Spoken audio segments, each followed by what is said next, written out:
I want to tell you about Clara. I'm Clara, and my life used to be wrapped up in old things, forgotten stories, and the quiet dust of history. I'm 29 years old, and my home is in a small city called Oakhaven, nestled among hills and shadowed by ancient trees.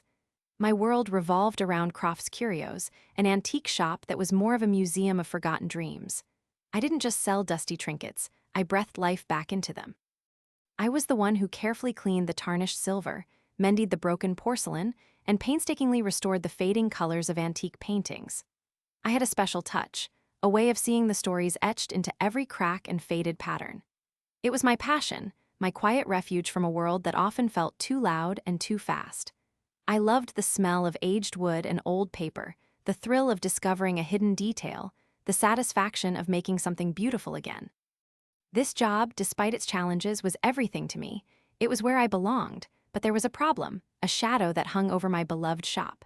His name was Mr. Silas Croft, the owner. He was a man in his 60s, with a silver tongue and a smile that rarely reached his cold eyes. On the surface, he was charming, a true gentleman of the old school. He'd regale customers with elaborate tales about his wares, always making them feel special. But to me, his charm was a thin veneer over something dark and rotten. He had a way of cutting me down with a glance, of taking credit for my meticulous restorations, of making me feel like I was lucky to even have a job, despite the fact that I was the one keeping the shop afloat with my skill and dedication. He paid me barely enough to cover my rent and groceries, always promising a raise that never materialized. He'd say things like, "Clara, darling, you simply wouldn't believe the expenses involved in maintaining such a prestigious establishment," while polishing his expensive watch. He was a master of subtle manipulation, weaving a web of guilt and inadequacy around me. My world was shrinking, becoming confined by his demands and his simmering disdain. I was unsatisfied with feeling invisible, with having my passions slowly extinguished by his cold grip. He was my nemesis, turning my dream job into a gilded cage. I tried to fight back in my own quiet ways. I asked for a raise, politely but firmly, laying out all the extra work I did, the unique skills I brought. He just chuckled, a dry, humorless sound, and told me that talent was its own reward, and that loyalty was far more valuable than a few extra dollars. He said he saw potential in me, but that I needed to earn his trust. He started giving me more personal tasks, sending me over to his sprawling, dilapidated house next door. It was an old Victorian, swallowed by overgrown ivy and shadows, a place I'd always found unsettling. He claimed he needed my delicate touch to organize his private collection of antiques, items too unusual or unsettling for the shop floor. I spent hours in that house, dusting bizarre taxidermy, polishing strange, dark wood carvings, and arranging unsettling dolls with glass eyes that seemed to follow my every move. The air in his house was thick with an unseen weight, and I always felt a prickle on the back of my neck, like I was being watched, not just by the dolls, but by something far older and colder. My attempts to stand up for myself only seemed to amuse him, to make him dig his claws in deeper. The original problem of his manipulation began to grow, twisting into something far more sinister. One afternoon, I was working on a particularly intricate antique music box, a client's cherished heirloom.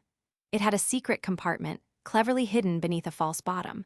I'd seen such things before, but something about this one felt different, almost urgent. As I pried it open, my fingers brushed against old, brittle paper. Inside wasn't a forgotten jewel, but a small, leather-bound journal. It wasn't the client S. It belonged to Elias Croft, Silas's great uncle, the original owner of the shop and the house. Elias was a local legend, whispered about in hushed tones, rumored to have dabbled in the occult, and to have been connected to strange disappearances decades ago. My heart pounded as I opened the journal. The entries were chilling. Elias wrote of binding spirits, of using objects as anchors, and of drawing power from negative echoes, despair, fear, and loss. He spoke of a Croft legacy and a grand, ongoing design. My blood ran cold as I recognized descriptions of some of the very items Silas had me cleaning and arranging in his house. There were diagrams of elaborate sigils, instructions for specific rituals, and details about a spirit trap designed to ensnare essences. A horrifying realization dawned on me. Silas wasn't just a cruel boss, he was actively continuing his great-uncle's work. He wasn't collecting antiques.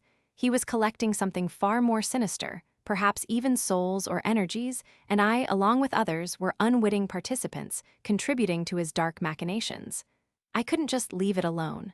I had to know more. I began to subtly experiment, rearranging a few of the anchors described in the journal, items that seemed particularly charged. Silas immediately noticed. He didn't say anything directly, but his eyes, usually cold, burned with a terrifying intensity. He became distant, watchful, his charming facade cracking to reveal a simmering malevolence. One evening, as I was leaving the shop, he cornered me by the back door. His voice was low, almost a hiss. He spoke of loyalty, of how some people just disappear when they pried too deeply into things that didn't concern them. He reminded me how much I needed this job, how much I owed him. He looked at me with a possessiveness that made my skin crawl. I felt completely isolated, trapped. I wasn't just dealing with a bad boss anymore. I was dealing with a dangerous, occult-obsessed individual. The house itself seemed to press in on me, the antiques whispering with the voices of those who had been bound before. I found a terrifying passage in Elia's journal describing how the spirit trap wasn't just for the dead. It could also work on the living, slowly binding their will, their very essence, to the house, draining them, making them compliant. I realized with a sickening certainty that I was being trapped, too, just like the spirits Elias had written about, slowly having my life force siphoned away, my freedom dissolving. The idea that I was becoming a ghost in my own life, a living battery for his dark magic, was the lowest point.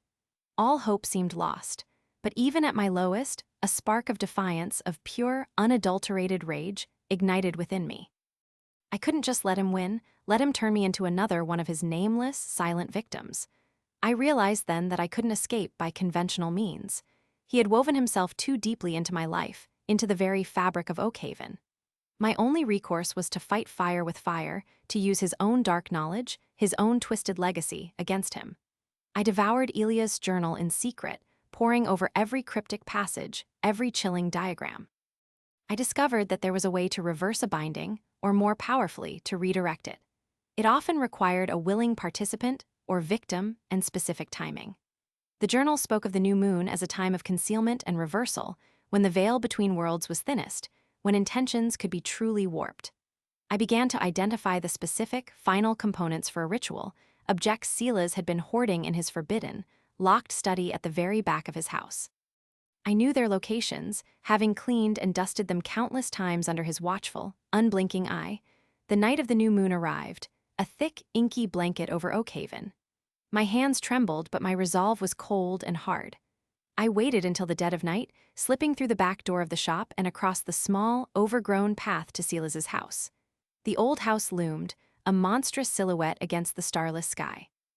The air inside was heavy, suffocating, thick with the scent of dust, decay, and something else I couldn't name, something metallic and ancient.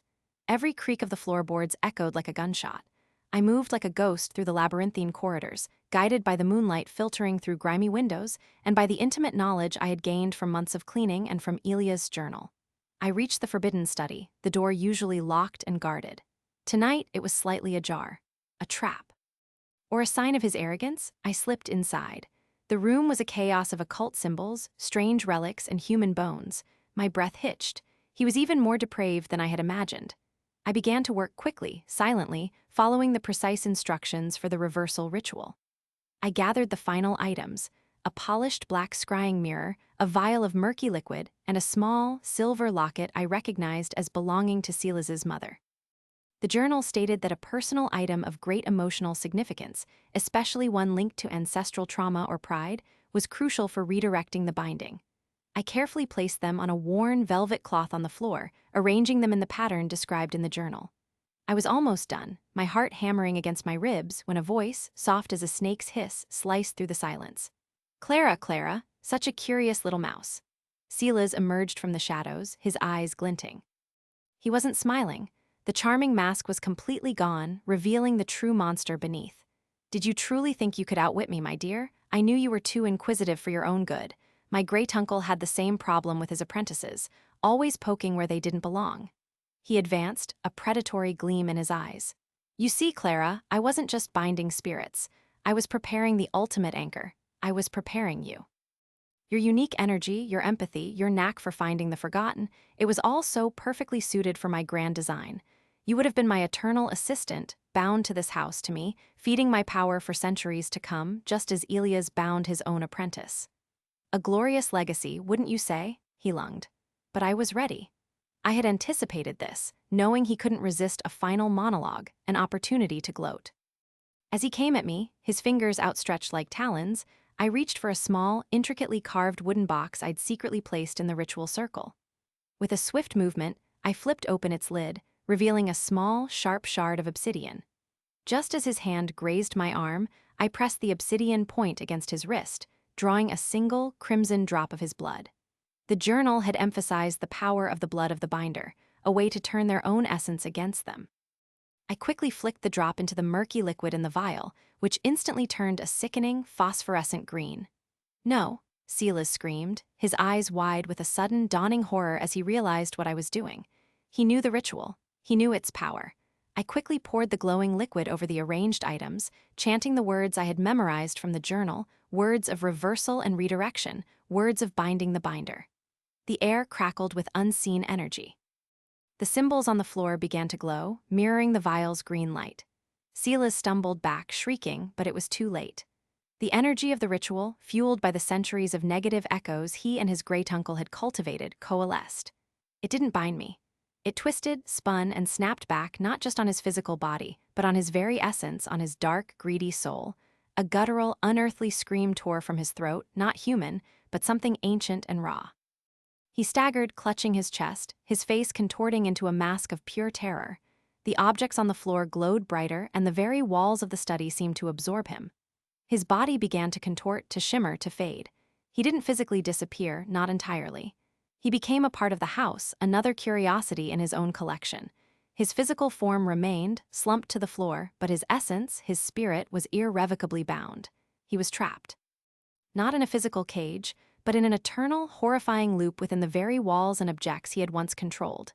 His eyes, fixed on the ceiling, were wide with a terror that would never end, a silent scream frozen on his withered face. He had become an anchor, feeding on his own despair and fear, a constant source of negative energy for the house and its newly freed, or perhaps newly joined, inhabitants. I walked out of that house as the first rays of dawn painted the sky, shaken to my core, but gloriously free. The police were called later that day when a neighbor noticed Silas hadn't opened the shop. They found his body in the study, withered and ancient, his eyes fixed in an expression of unspeakable horror.